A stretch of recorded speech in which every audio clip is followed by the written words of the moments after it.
I'm Ernestine, a visual painter, and working with the connection of sound and color in my artwork. This series, Chromatics, actually explores the connection of color and sound, where each color is corresponding to a particular sound frequency.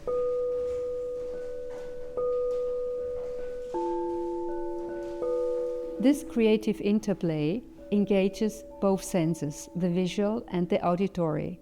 And there are other artists in the past, like Kandinsky, who have actually researched on that connection of color and sound. The musical instruments are made out of crystal boards and precisely tuned to each color I'm exhibiting here. And they are really corresponding the exact frequency of the color as a sound frequency.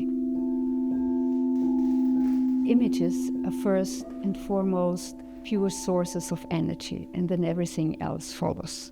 This corresponds with my belief that color and sound are a source of energy who are supporting our stimulation of the left and the right brain, and are really combining and connecting our thoughts and our feelings.